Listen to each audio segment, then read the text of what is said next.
We're telling tales of the music we grew up with.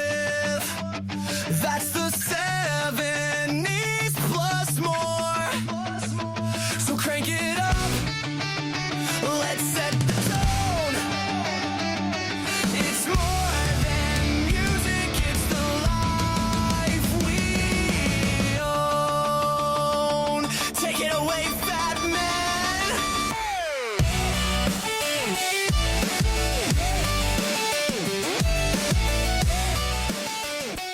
Well, welcome everybody to another exciting episode of Mick and the Fat Man, coming to you live from the Southern Mick and the Fat Man studios. It's Series 6. It's episode number 6. And g'day to you, Mick. Happy rock and roll to you, sir. And how are you travelling? Mate, I'm just fine. I'm having a good day. It's a lovely day outside. It's always a lovely day outside at the Southern Studio. We've been down to the beach. We've dangled our toes in the water. We've, well, I don't want to say it too much, but we did a bit of nudie swimming, didn't we? Well, a bit. You know, a little bit. Until the nuns came along and told us to stop. Well, Eventually. You said, I need to get a couple of laps in because you do a lap of the ocean, sort of the bay. You like to go back, and I can't do the full swim, but I know you love it. And yeah, so the nuns weren't mad keen on us with the tackle out, but nonetheless, they were cheery. Of course they were. They were cheery. Yeah, because we were locals out enjoying the sunshine and the environment. That's right. And yeah, I mean, let's face it, they're happy folk. Now, Mick, it's another great show, and I know that hidden over there in the corner in the Southern Studios, which are looking, just quietly, Mick, are looking a lot better than the first show we did.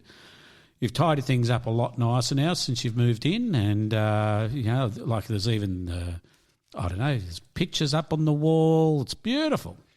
It's looking good, and as anyone who's ever moved knows, moving involves living out of the boxes that you've so meticulously packed to move in. And you had been in your last residence for how long? 30-odd years or something like that? Yeah. Which does... builds up a lot of crap. Does tend to accumulate. You accumulate. Accumulate, yes, indeed. And the more space you have, the more you accumulate. And, it's cathartic moving to a smaller house. Well, not this is particularly small, but it's cathartic moving nonetheless. Yeah, cathartic's not a word I'd use. It's something a little more, a little shorter and more offensive. But what the hell? Anyway, Mick, the bag's out. It's sitting there in the corner. I know you're getting it right now, and get it up on the table, and let's see what's inside that sucker. Let's get it out. It's good to see, and another one. And we'll just get that one at the back there. The one you always miss. I know. Yeah. All right. Open up. What is inside there, sir? Mate, it's in the nature of the greatest rock musicians to want to play with other great musicians to generate the best possible elements for a song. God, that sounds like crap, doesn't it? It does sound a bit wanky, doesn't it? Yeah, dear.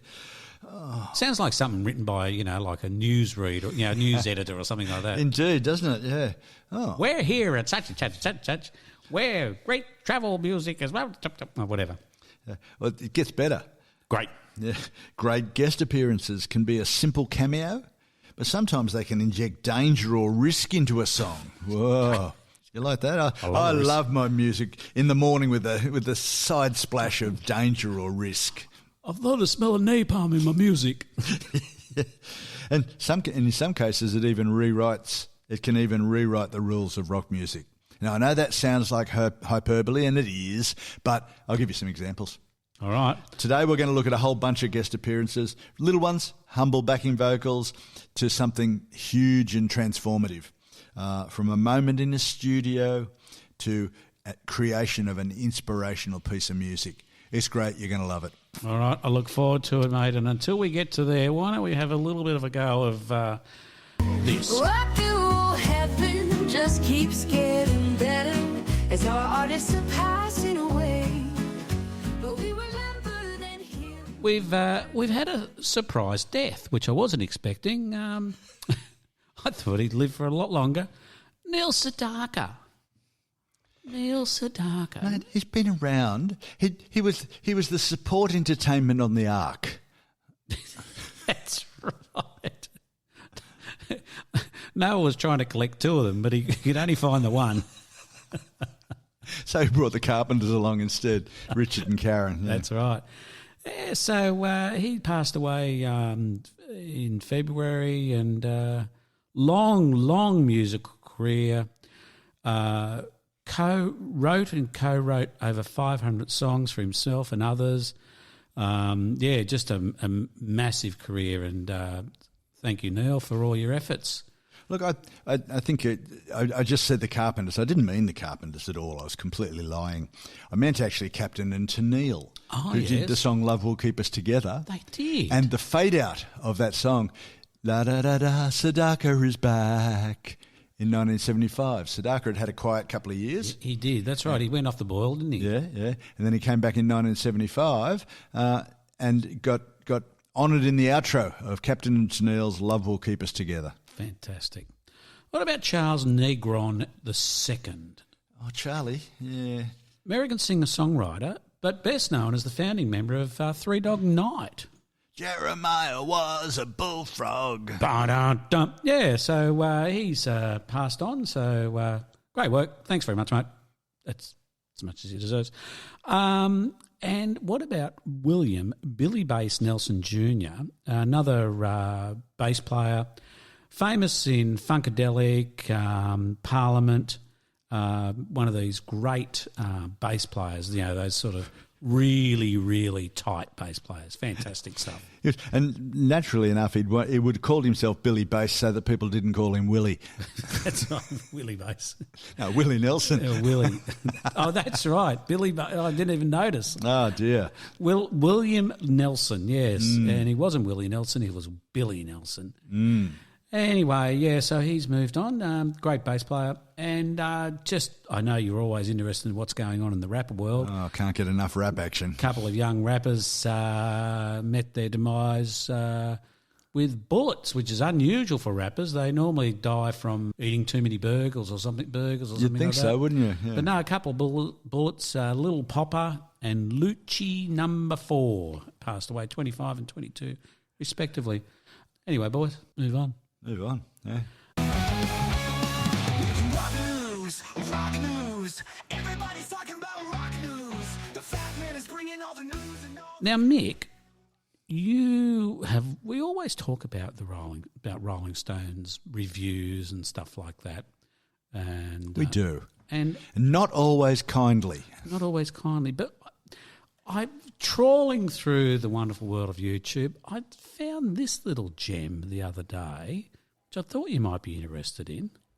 When I heard I was on the cover of Rolling Stone, that was an honor for me. Well, Rolling Stone is very special. It's always been a special magazine to me. It reminds me of my youth. It reminds me of music. So old Trumpy got on the cover of the Rolling Stone. I can't even remember what year it was, a long time ago. But so he's going on we'll just listen to the end. It's interesting. I've read Rolling Stone for a long time, and whether it's the Beatles or Elton. Now that's his first lie, because no one in the world he's read anything. He's read Rolling Stone. No, he's looked at the pictures maybe, but he's never That's read right, it. yeah, He's never fucking read it. Yeah. John or so many others that I like and I respect as talent. I'd see a lot about it in Rolling Stone. You know, I wish I had the guitar. I wish I had that kind of talent, but I have so many great friends in that world. I've just found them to be very different, all different, but there's a certain level of talent beyond the music itself. Aerosmith is terrific. Steven Tyler, that whole group is just a terrific group. I really like them. They actually... Lie number 2. Hope he doesn't listen to our review last episode. Oh, God. came and watched the debate recently, and I knew they were rooting for me. They're fans of mine, but I'm even bigger fans of theirs. So I think Aerosmith is great. So Steve Tyler He's a went. great guy. Pavarotti was a very dear friend of mine. I loved Pavarotti. I knew Michael Jackson very well. He lived in this building. I knew him better than probably almost anybody. Michael Of course he had did. Tremendous talent. Lost his confidence. He lost a lot of confidence at the end because of different things and different reasons. Paul McCartney, terrific guy, and you see him around New York, everybody loves him, and his politics probably aren't mine, and that's okay, I don't care. But I tell you what, there are so many great artists that I really, really like and respect. So there you go. Old Trumpy getting on the cover of the Rolling Stone and bringing out a shopping list of music stars he likes and knows very well. Probably simply music stars he's heard of. Yeah, but anyway, I thought it was interesting. And there's nothing else to say, really, is there? There is nothing. Rock and Roll Hall of Fame nominees for 2026. Now, the Rock and Roll Hall of Fame gets a little bit of flack every now and again. And we talked about it, I'm just trying to think, is it 2 years ago when Warren Zevon got indicted? Last year. Was it last year? Yeah.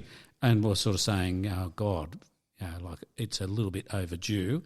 So I've got some of the nominations here. And you think there'll be some people here you think, aren't they already there? And should they be there? Mm. Now, let's just start with, what is this award called? The Rock and Roll Hall of Fame. Now, would you think that you should be a rock and roll artist to get into the Rock and Roll Hall of Fame? Well, yeah, or someone who's contributed to the development of rock and roll. Yeah, so you'd put Mariah Carey in there straight up, wouldn't you? Oh, if you're American, you would. Anyway, she's up for a nomination for the Rock and Roll Hall of Fame. Now, Sade, I love Sade, but I don't sort of think of as a rock and roll. I think of more of a jazz artist, maybe. So, what do you say? How do you say it? Sade. Oh, yeah, I knew that. I did say that. I said that. Thanks, Trump. Sade. Jeff Buckley, your faves there. My fave, yeah. But Phil Collins, you would have thought Phil Collins probably would have been in there already, but he's not. You'd think so, yeah. But he's in there with Genesis, actually. Well, and I don't know. I think he's probably in there with this. I don't know whether it's probably the latter Genesis, not the early Genesis. That's right, not the quality Genesis. In Excess is getting a nomination. Only 30 years after Michael Hutchence died. Only 30 years.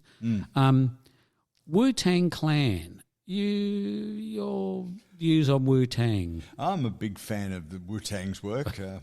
I can't get enough Wu-Tang action. In fact, I wake up in the morning, have a shower, whack on the Wu-Tang. See how we go.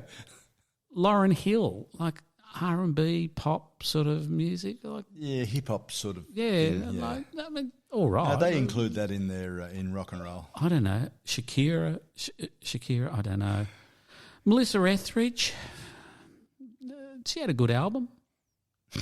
She did. It was a really good album. Yeah, it's important that in the Hall of Fame you have an album. Luther Vandross, I had to look it up myself. I wasn't familiar with Luther's work, but very cool voice, very silky, cool voice. Very silky, smooth voice. Rock and roll, a little like mine, yeah. Rock and roll, not even fucking close, but good. Iron Maiden, okay, fair enough. Yep, fantastic. A perfect person to go into the Rock and Roll Hall of Fame. Years of great music, British heavy metal, fantastic, awesome. Once again, it's their third nomination. They still haven't got in. That's crazy, isn't it? And you look at some of the things that do get in, and they've got no hope ever. Oasis has got a nod. We've got a nomination anyway. Yeah. Nomination. Yeah. Joy Division. Yeah, I think that's a little too complex and downbeat for the US market. Yeah. Because it's not everything. It's just the American Rock and Roll Hall of Fame. What Americans think. What do Americans think of the world's music of rock and roll, of which most of it isn't rock and roll, what they listen to. Billy Idol. I would have thought Billy Idol may have already got a gong there for some of his work he did in Thailand in that hotel. Where he got dragged out by the police after getting shot with a tranquilizer gun. Well, that's right. I mean, he did everything that a rock and roll artist is supposed to do. Yeah, and he hasn't been recognised. He's had a couple of shots at it. This is his second nomination, and it's just disappointing. But anyway, it's there's some strange picks in there. Pink, yeah, all right, okay, but I mean, I don't know. Have you reached that level? I don't know. I don't know who's choosing it. I don't know who's choosing the nominees. I don't know who's choosing who gets the nod. But apparently, I looked up the current betting. The current betting. Phil Collins has got number one to get in. Oasis, I mean, I think all you got to do is do a comeback tour and you're in. Iron Maiden gets third. Mariah Carey shouldn't even be on the fucking list, but it's on there for current betting to get one. And Shakira, whatever. I think Shakira's a Latina. So, Yeah. I mean, she won't even be able to come into America to pick up the award if she gets in there. Go and look at her clips, and I mean, if you could shake your ass any quicker, I'd be surprised because it's got a bloody go on it. You need the taco on it. It's doing like 4,500 revs a minute. Is that the taco who's the president of the United States? That's the one. Yeah. Anyway, I think we should move on to our Rod Stewart moment. And if you remember this little tune here, it's I don't know, it's just a little bit longer than it needs to be, isn't it? It's sort of cool. Yeah. And absolutely nothing to do with Rod Stewart. But the good news is Rod has announced the extension of his One Last Time tour. Ah, right. And I don't know. I love that idea. I love people doing one last tour again. Forever and ever. Forever and ever and ever. So he's got a bunch of extra shows on there right out through until November. So I think if we want to get over to the US, we might be able to sneak in a Rod Stewart show. That would be a highlight, wouldn't it? I did. Do we need our pension card? Yeah, of course. I did notice that he's playing in which one is it? Is it Kansas City? I think it's the Kansas City one that he's in. I had a look at the that's it. The Kansas City Morton Amphitheatre. Still holding 16,000 people. So he's obviously still can draw a crowd. That's a lot of people for a Rod Stewart, for like a seriously elderly man. He is seriously elderly. He should limit himself and do podcasts to talk about his train set and things like that. Yeah, I think that'd be a lot more interesting. In fact, don't you reckon? I'm just thinking, don't you reckon it would be so much fun if he did like a train set talking tour? That'd be far better. Yeah. So he'd just be there saying, "Yeah, I got I don't know, what did he get, like a locomotive." He talks about the locomotive. There's a picture of it up there, and he says, "Look, that's running on my blue track. It's going around here. Here it is going through the points of the blah, blah, blah." Imagine the audience. And then he finishes off. He does a couple of songs. Does Maggie May. So he kicks off with Maggie May. Finishes. Just to get the crowd warmed up. And then every now and then, guest appearance, because this is a show about guest appearances, right? Yeah. Ringo Starr. Oh, I like it. Yeah.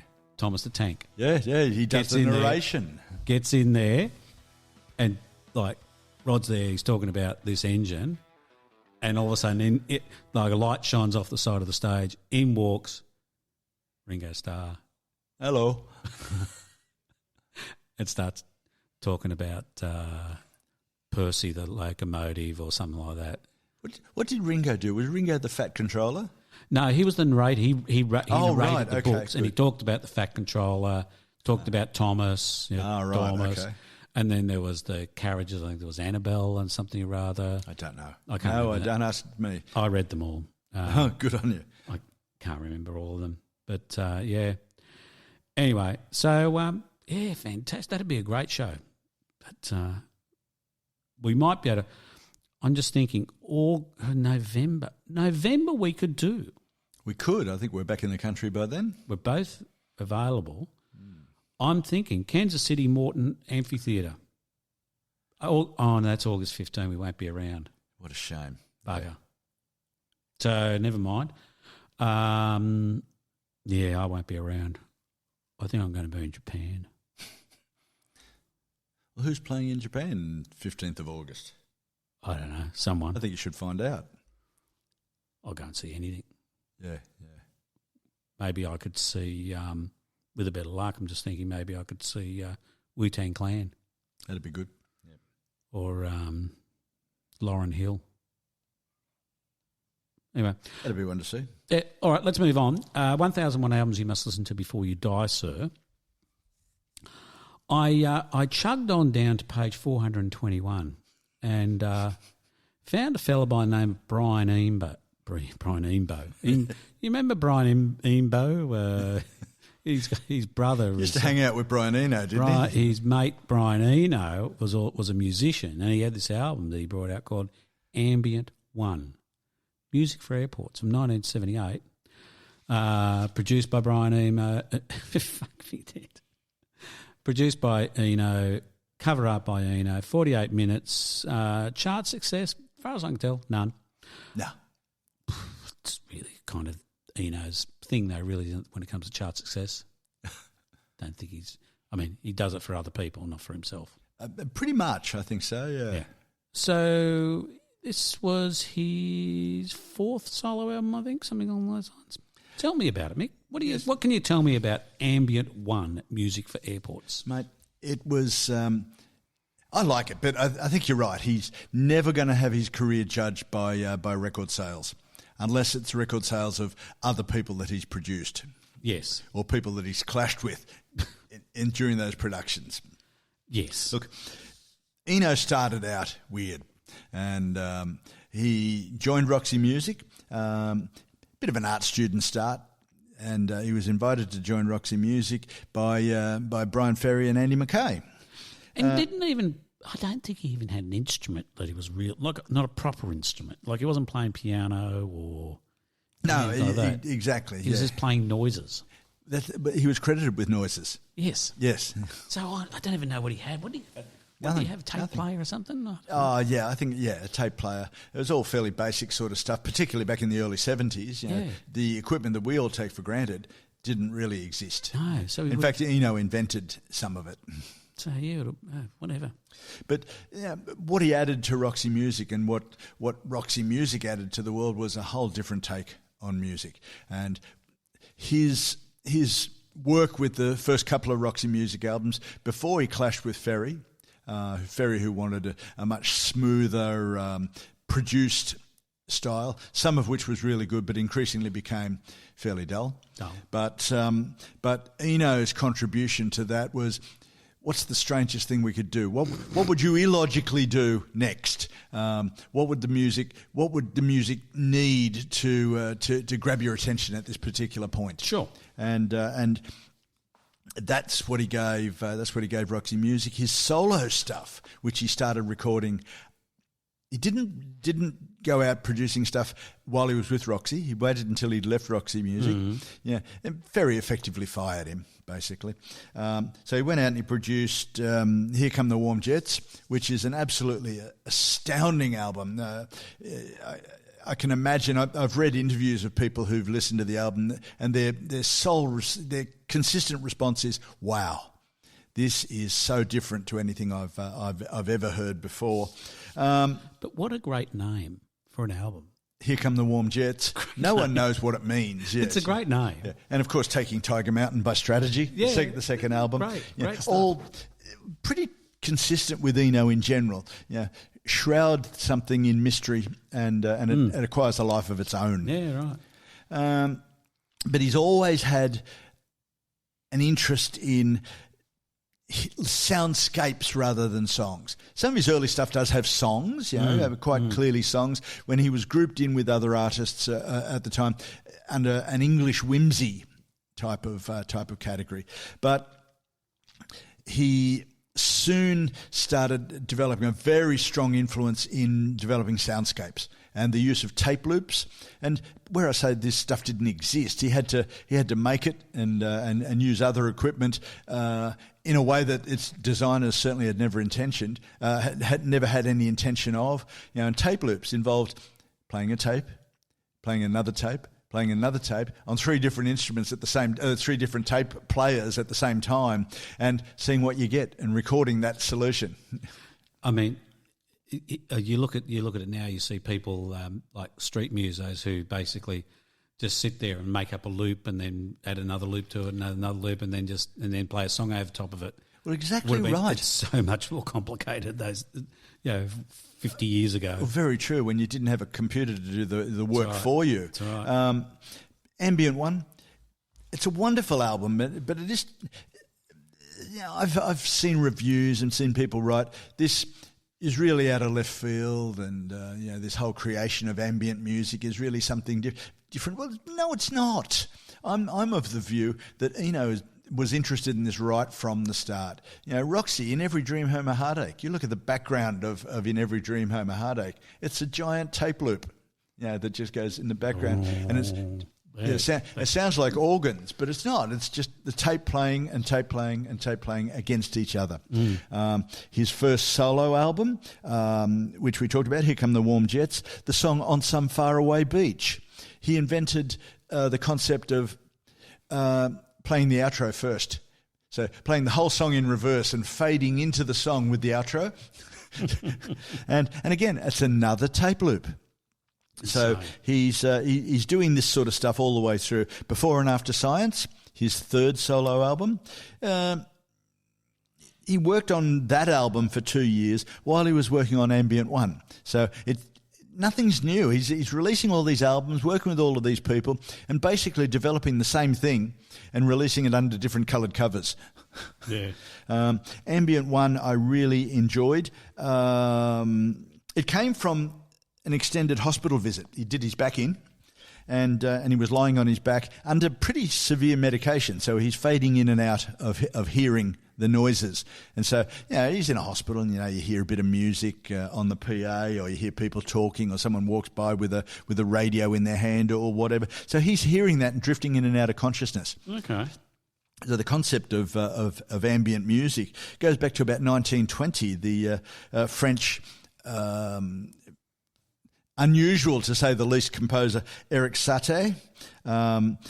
He called it furniture music. It's got a much better name in French, but I'm not going to try. Right. My French is almost as good as my singing. So Eno's liner notes for Ambient One, Music for Airports, it states that the music must be ignorable as well as interesting. So you can take your choice. It can sit on the edge of your consciousness. The album itself has got 4 tracks, called, really interestingly, 1, 1, 2, 1, 1, 2, and 2, 2. So if you're not sure where what the track's called, just find out where it is on the album, and away you go. Yeah, Brilliant. Each track focuses on a particular type of sound. So he's got an album with 4 fundamental sounds, but variety within that sound. Like he's got sustained minor piano notes, played by Robert Wyatt, who was in another art rock band at the time, Soft Machine. Oh yeah, from whom Robert Wyatt, Kevin Ayers came. So we won't dwell on that. There's another song that's got recorded female voices overlapping, played at different speeds, and it really, you listen to it and you think, is that a voice, or is that an organ, or what? And it clearly wasn't an organ, because they didn't have one that could do that sort of thing. Yeah. They did soon after, but not then. Muted brass instruments. Again, when you play a brass instrument and then play something else against it and something over it, it gives you a really, really unique sort of sound. Now, I've listened to it, and he said you're supposed to listen to it quietly. I can't listen to anything quietly. I know. I remember I used to come round to your place back years and years and years ago, and we'd be having dinner, and music would be playing just that little bit too loud to have a reasonable dinner conversation, and this was supposed to be played just a little bit too soft. Yeah. And I said to you, can't you just play it soft? You said, what's the point of playing the music? Yeah, absolutely. What's the point of playing the music if you're playing it soft? Yeah, yeah. I must confess, I'm a bit rude when it comes to that. Yeah, you were. Yeah. I don't want to go into the details, but I will.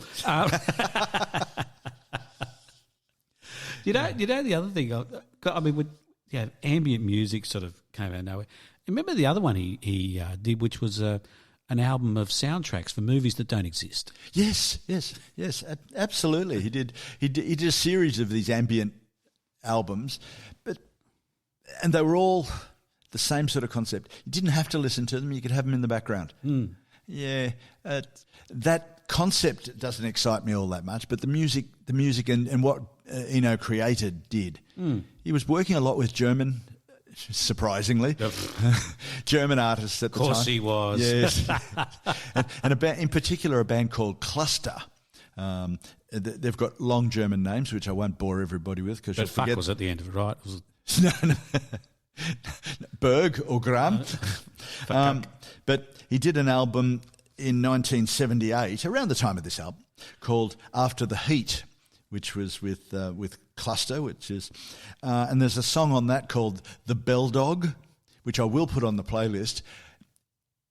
It was such an eye-opener when I heard this. I heard an interview with Eno 30, 40 years ago where he mentioned this work, and I thought, okay, I'm going to have a listen to it. So I went and bought the album because it was Eno. yeah.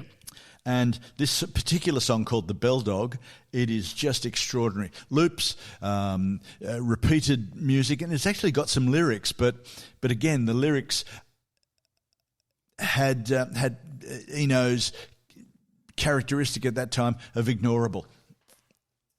They were just another sound in the song.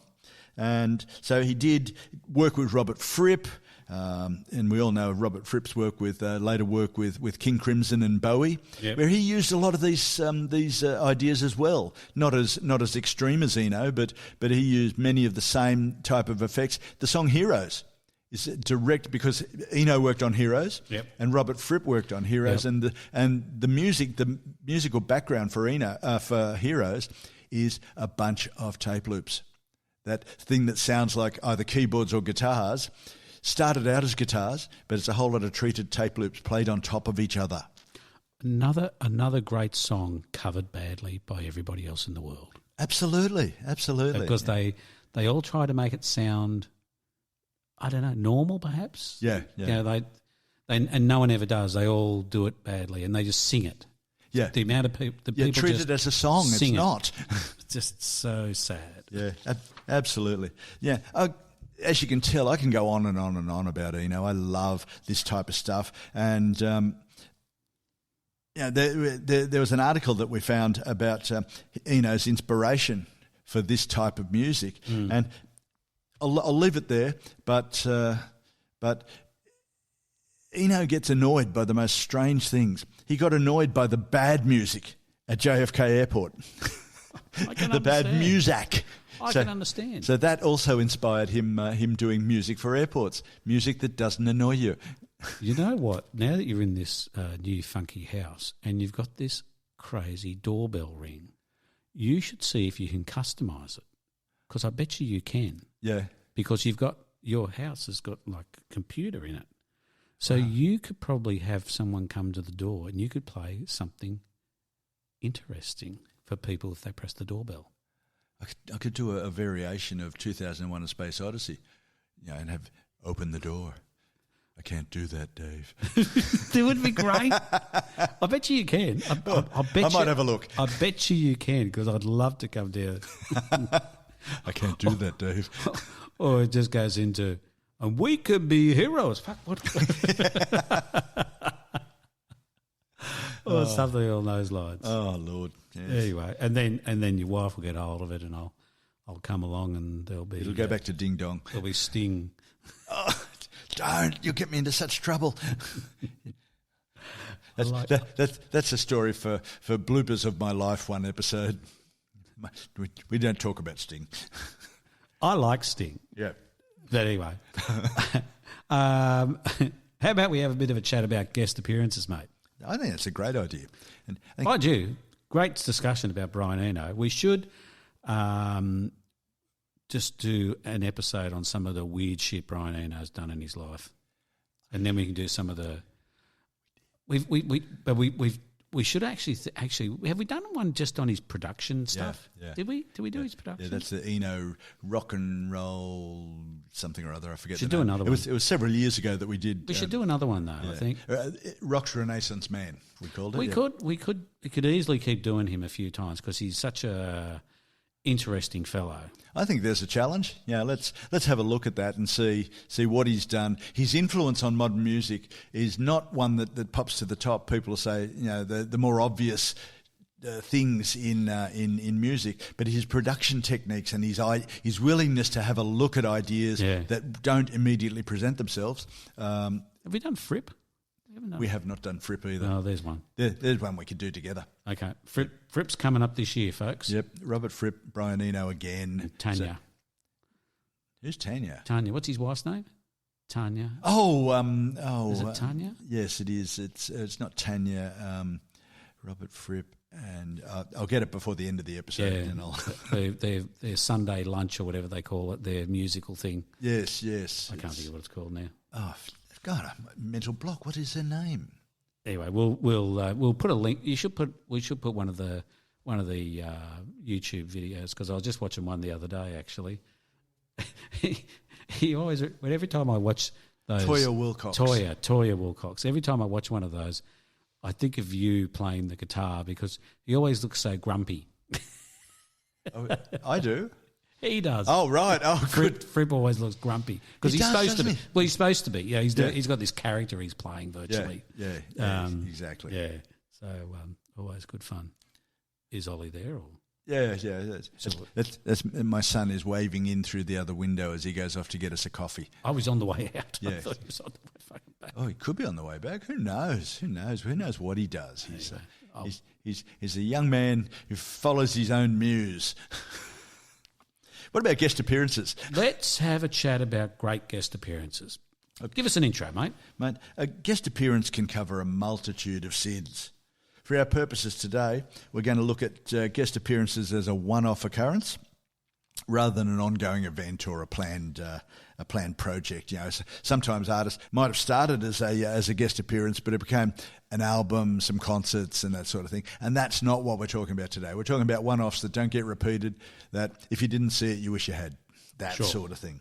So, guesting involves appearance on what is obviously and billed as the inviting artist's song.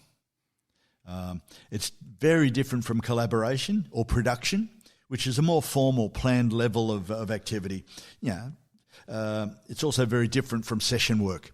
If you are signed to do an album or some work as a session player, I mean, Jimmy Page would be if that was guest work, he'd be a guest on every bloody single in the 60s. That's right. Yeah. So there we go. That's right. There's different types of guest appearances. There's live, there's recorded album and songs, there's TV and film cameos, which I'm going to leave.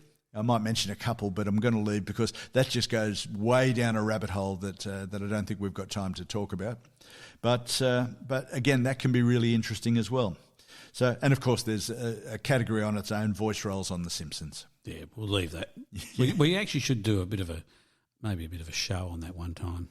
The influence of The Simpsons on rock music and vice versa. Yes, indeed. Yeah. Or live concerts at Moe's. Concerts and live shows. Guests can add something special to a live performance, especially when it is a one-off or a very limited tour. You know, two guys get together, a guy in the generic, non-gender specific terminology, and decide to do a couple of shows. Yeah.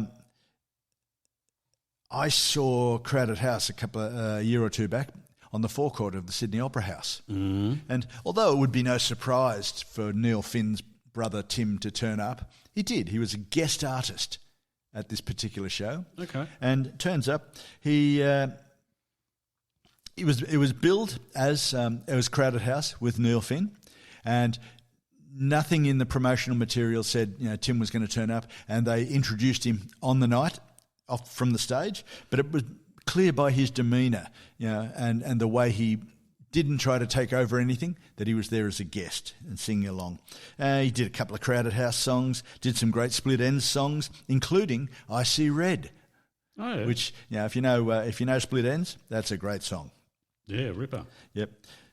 Lou Reed, when he toured the Berlin album very early in the 2000s, after a one-off show in St Margaret's Hall in Brooklyn, he invited Antony Hegarty, who was a fringe artist in New York, never bothered the charts, never bothered the mainstream of music, but because he was in New York and Reed saw himself as a bit of an alternate sort of guy, Sure. He invited Antony along to St Margaret's to play this show, and it went so well that he invited him on the tour to other concerts as well. Okay. And we saw him, or I saw him in Sydney, and he did one of Reed's songs and went off. So thanks very much. Cyndi Lauper invited Cher to join her on stage for Girls Just Want to Have Fun on her farewell tour this last year, Okay. 2025. Her last show, her farewell tour. Oh, her last which may well be her farewell tour. May well. The next one is. Yeah, the next one. She's touring this year. Is she? Yeah. You sure it's not the same tour? The never-ending... the never-ending story. I think she's touring. Well, I don't know. She'll tour again. Oh, boy. Good on her. My favourite guest appearance is in the dim, dark years of 1973. Jesus Christ. Jeez. Yeah, I know, I can remember it. As I was being born, it sort of came out, hey, have a listen to this, kid. And I loved it, and it just made such an impression on me. It was Bowie. Yeah. He did a concert at the Hammersmith Odeon where he retired Ziggy Stardust. Yes. Bowie had a history of creating characters and then retiring them. Yes. So this is the first time he did it. He retired Ziggy Stardust, and he'd create this whole... The album was supposedly by Ziggy Stardust and so on, and it was about Ziggy Stardust. And then he did this concert, and he retired Ziggy Stardust, and he said, not only is it the last show of the tour, it's the last show we'll ever do, which clearly wasn't the last show Bowie would ever do, but it was the last show Ziggy and the Spiders from Mars would do. Indeed. And you can hear, no, Ziggy, no. Tears, All the girls, tears. weren't they deluded? Yes. Oh, so So, sad. so later in the on the album, it goes, being the last show, we've invited a few friends along. I know what kind of welcome you're going to give to Jeff Beck. Yay! Fantastic. And Beck then launches into an absolutely scorching version of Genie. Fantastic. And it only appears on a bootleg called His Master's Voice. Is that right? Yeah, it's not on the album Ziggy Stardust: The Motion Picture, which is the concert of the film of that concert. And you had that. I did bootleg. indeed. Yes. Yeah, I don't know how I'm going to get that onto a playlist on Spotify, so I don't think I can. But it was absolutely fantastic. One of the few. I've never been a big Beck fan, but I can see why he got his reputation. He absolutely scorched the song Genie to bits. It was just fantastic. And I think it was something about the labels couldn't agree on the rights and payment for Beck's playing on a Bowie album. Possibly. Yeah, well, there we go. There's a bunch of other appearances like that we've heard about and wish we'd seen. Again, Bowie in Cleveland invited Bono on stage. Oh, well, Bono's always around to go on stage with someone. Bono appeared at an opening of an envelope, I think. But that would have been good. George Michael, he did a single with Aretha Franklin. Oh, yeah. I Knew You Were Waiting. Do you remember that one? No. Yeah, so they appeared in Detroit, and he invites Aretha Franklin up to do it. Nice. Which is nice, yeah. Nice. Buddy Guy in Chicago in 1987 invited Clapton and Phil Collins to play. Oh, that would have been stage. good. That would have been a nice show indeed. Yeah, yeah. And Muddy Waters, given his influence on the Rolling Stones, Mick, Keith and Ronnie turned up in 81 to play on stage with Muddy Waters. Nice. Yeah. Nice. Yeah. Speaking of Mick and Keith and Ronnie, have you seen the Gimme Shelter song with Lady Gaga singing? No. So Lady Gaga is like a real short ass. There's nothing of it. Yeah. So she's wearing these high heels and she's taller than Mick. He's not a towering individual, He's not towering, but far. So they are literally, I'd say they're close to 30 centimetres, almost a foot high, these shoes. Wow. And she dances around the stage on it. And it's got like a little stiletto heel on it. And she's dancing around on these.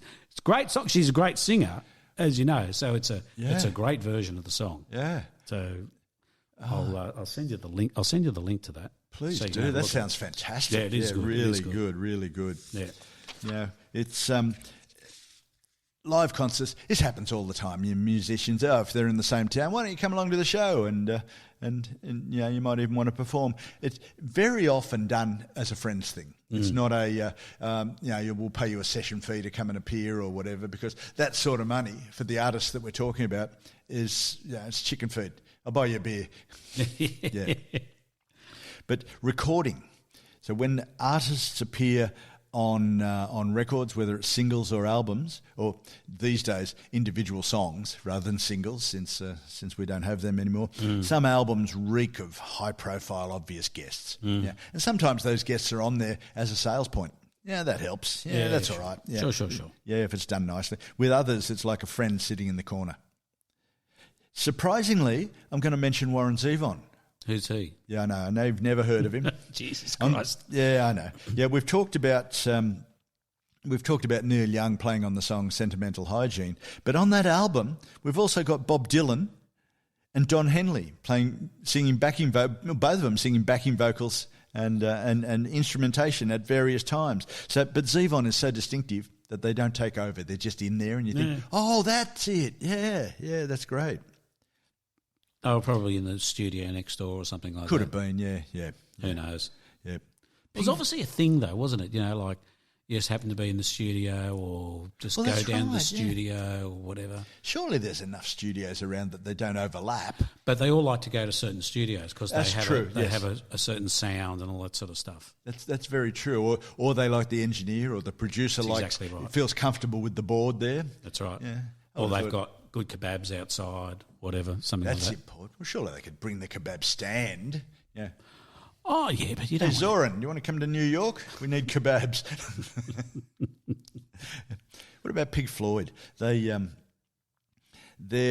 not generally known for inviting guests onto their albums because they're very self-contained because their music is unique.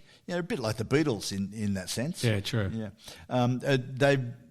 The Beatles have invited some people on their albums on occasion, but Pink Floyd even less. Pink Floyd. On the album Wish You Were Here, they invited Roy Harper, yeah, who's an Irish blues singer, into the studio to sing Have a Cigar. Roger Waters had a throat infection, and Gilmour didn't want to sing it because he thought it was too whingy and complaining. Yeah.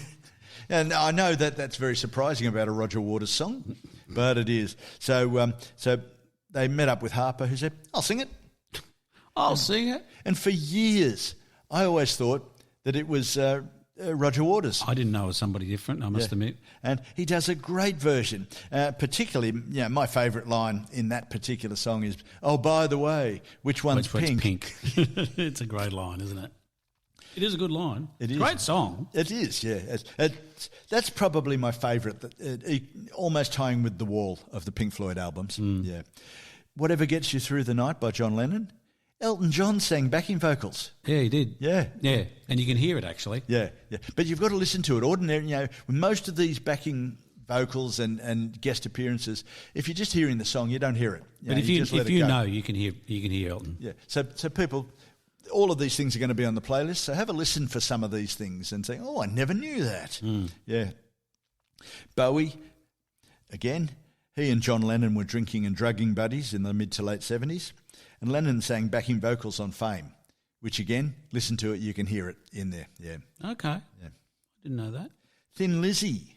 Oh, yeah. Yeah, good Irish band. Yeah, they're a great band. Huey Lewis of Huey Lewis and the News played harmonica on stage as a backing musician. Is that right? Yeah, absolutely. Yeah. And we've done before Peter Gabriel having Kate Bush as a guest vocalist on a couple of his songs, yeah. Games Without Frontiers and Don't Give Up. Yeah. Look, they were both excellent songs. They're Peter Gabriel songs. So that appearance of Kate Bush took them from quality Peter Gabriel songs to absolutely memorable songs. Yeah, they were fantastic. Yep. Yeah. Here's harking back to our Linda Ronstadt episode, Neil Young. Good old Neil. Neil Young will play with anyone. You listen to the album Harvest, both Heart of Gold and Old Man feature James Taylor and Linda Ronstadt on backing vocals.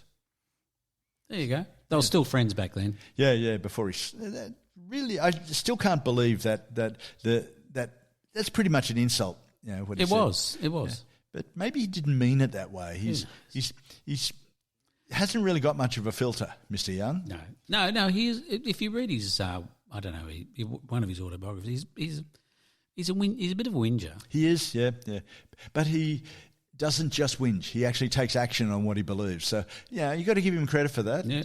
Spent a lot of money on pushing MP3s out. Yeah. Which never worked. Yeah. Pretty much. Yeah, it's been fruitless, much of his action, but he did it instead of just whinging and sitting moaning in the corner, oh, I hate this, I hate that. Right. And he wouldn't do it in a Liverpool accent anyway. REM had Kate Pearson from B-52s. Oh, great, yeah. On Shining Happy People. Do you remember that one? Indeed. Yeah. Well, because they're both from Athens, Georgia. They were friends before they became sort of major successes. Yep. And Kate doesn't take over the song, but she just adds another edge to it. Yeah, really nice. Yeah, no, good point. Nice. How about this one? We talked about John Paul Jones recently. John Paul Jones arranged all the classical instruments, the violins and the woodwinds, on Night Swimming, on Automatic for the People. Really? Which is a beautiful song. Yeah, I won't. It's a great song. It is. It's beautiful. But John Paul Jones there you go. Came in, talented man, guested. And you think of playing an instrument or singing a song, but he actually arranged it. And that's really nice. Very talented man. It works as a simple piano piece, but Jones's input really elevates it to something different. Now, the Stones and the Beatles, they hate each other, right? They're forever sniping at each other and saying nasty things about each other's songs. They appeared on each other's bloody records. Is that right? Yeah. All You Need Is Love. Jagger and Richards sang backing vocals. And then there was a song later by the Rolling Stones called We Love You, which was a thank you to their fans for sticking by them after their first drug bust in 68, I think it was, 67. Oh, right. Yeah, right. And Lennon and McCartney sang backing vocals on that. Okay. Yeah. So yeah, we hate each other. We're in such intense competition. It was all a creation. All it was bullshit. Yes, absolutely. And Jagger got around. You know the song You're So Vain? Yeah. Jagger's singing backing vocals on that. Is he real? I did not know that. Yeah. Okay. I must have a listen to it. When you listen to it, you think, oh, I've never picked that up before. I've never noticed it. Yeah. Listened to the song 1,000 times, never noticed it. But like we spoke about Jagger a couple of weeks ago, Jagger singing that song from the soundtrack of Slow Horses. It's a very different sound of his voice, isn't it? Yes, very much so. And so having done that, now I can hear him. Okay. I'll have to have a listen now. Yeah. And David Crosby, when he was still alive and not taking quite so many drugs, did the backing vocals on Another Day in Paradise by Phil Collins. Now, that's from Phil Collins's fairly boring years. I'm not going to force you to listen to it, but I'll put it on the playlist. Yeah, you may as well. But, yeah. Thanks, Phil. Thank you. Bob Seger. Oh, yeah. He was a guest backing vocal on Heartache Tonight. And you can hear him in the mix once you know to listen for it. Okay. Never noticed, obviously. Yeah, of course not. Of course. A couple of really special guest appearances I'd like to talk about now. Yep. Yeah. As we wind down towards the end, there's a song on Dark Side of the Moon at the end of side one called The Great Gig in the Sky. Absolutely.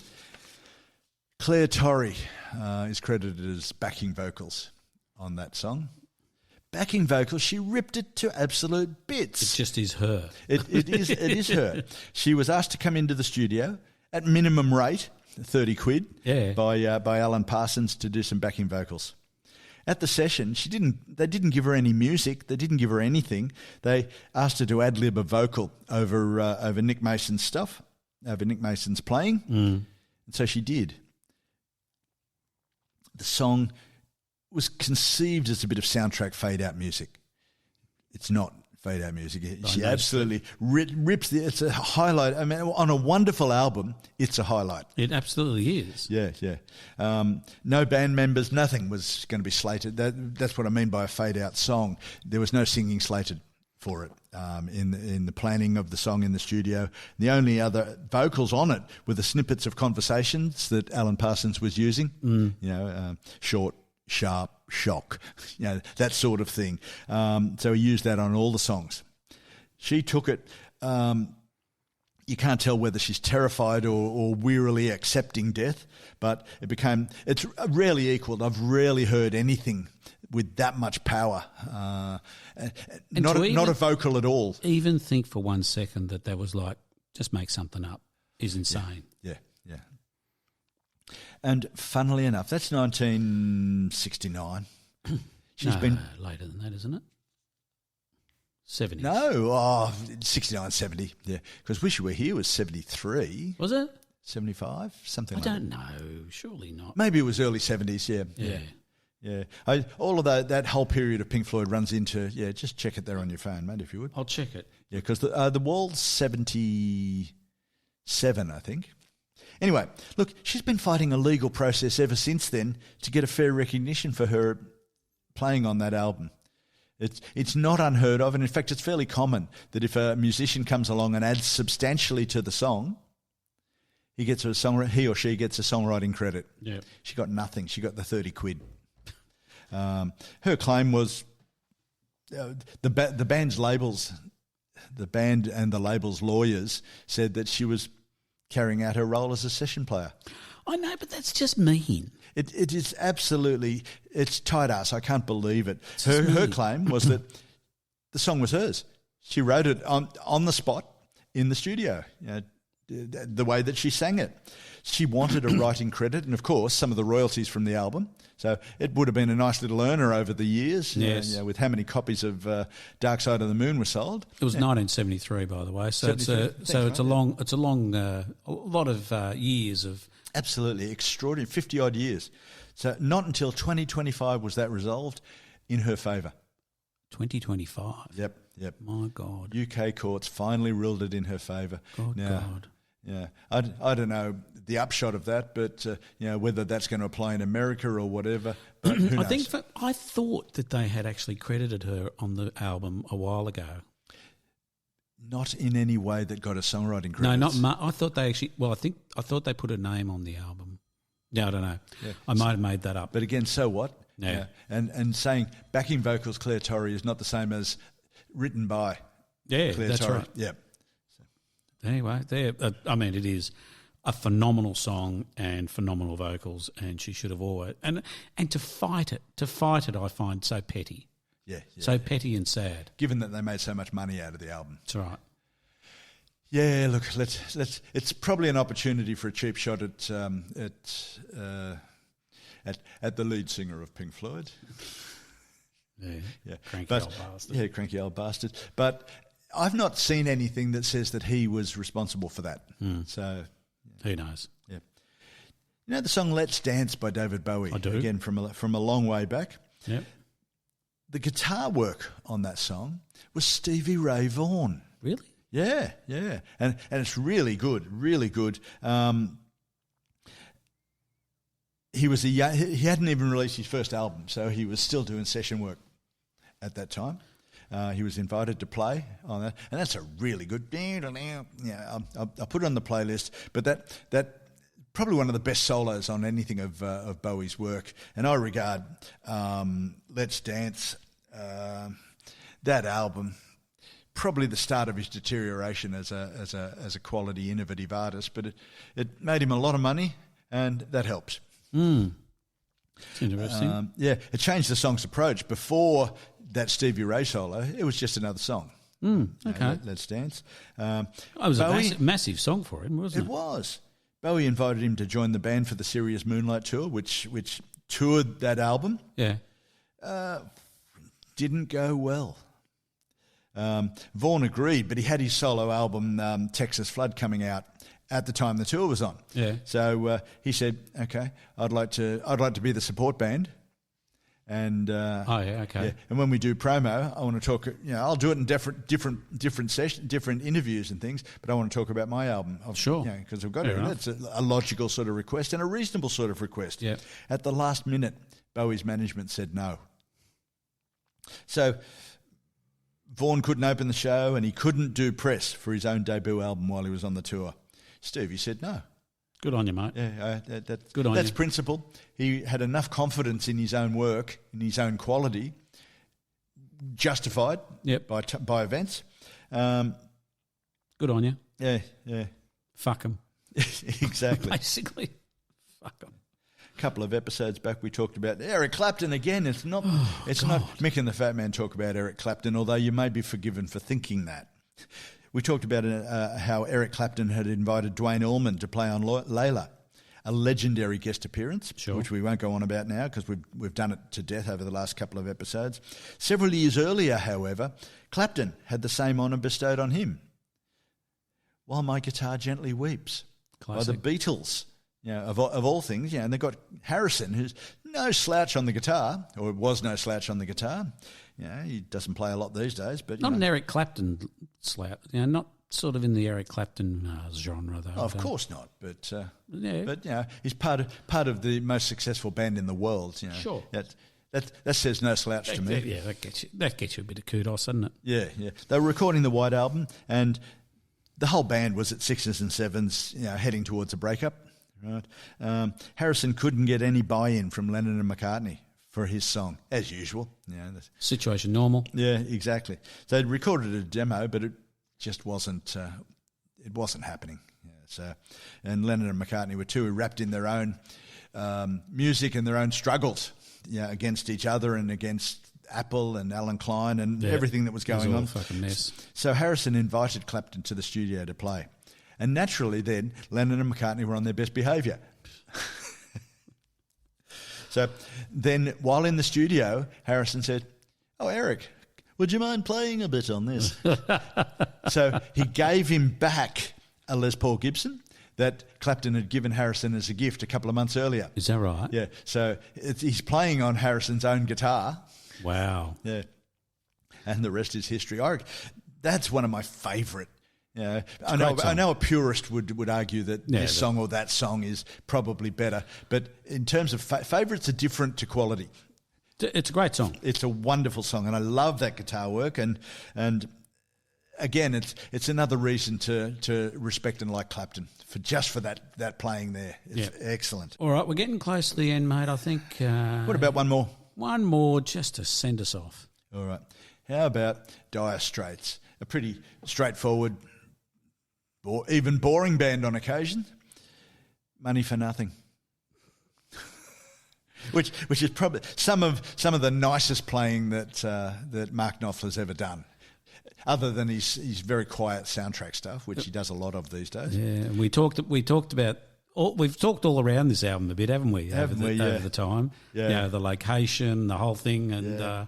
We're coming back to it, and they were at the Air Studios in Montserrat before it burned down, and in a Caribbean island. So they were playing Money for Nothing, and it didn't grab, which I can't understand. I think it would stand up well without Sting, but I think so. He's singing backing vocals as well as the I Want My MTV start. So it's nice enough. It got him a huge hit, absolutely huge hit, and a great film clip. So. He was on holidays on Montserrat, and so they popped down and asked him, Sting, would you mind popping up and having a listen? That's right. Yeah. Oh, yeah, I'm not doing anything. There's no waves today. Yeah, away we go. So what's interesting, and I didn't know it until recently, is that I Want My MTV is the musical line of Don't Stand So Close to Me by the Police. I didn't know that. Yeah. So it is. Yeah. So it is. It is, and that's fantastic. Yeah, that is good. That made it worthwhile to include them. That is great. Yeah, that is great. He was sailboarding while he was there. Well, he was. Yes, fit young boy sailboarding around. He was. What I think because the Police had just done their album there. Yeah, and he stayed on. Yeah. And voila, the rest is history. Yeah. Yeah, and it didn't hurt Sting either. No. Sort of made him a bit of a household name. Yeah. He was already famous, but it cemented him somewhat. Yeah, I mean, this album was just massive. Yeah, absolutely. Just massive. Yeah, and the clip. Couldn't turn on the TV at any time without seeing the bloody clip there. No, it was huge. So, guest appearances, I think we've had a couple of beauties. Fantastic. I discovered a few that I didn't know. Fantastic, some fantastic stuff in there. A few little gems like that Sting one right at the end. Don't stand so close to me. Mate, on that note, I'll thank you very much, and we will see everybody next time. Night. Well, folks, that's a wrap. Thanks for listening. Don't forget to subscribe. And if you're enjoying this, tell your friends about us.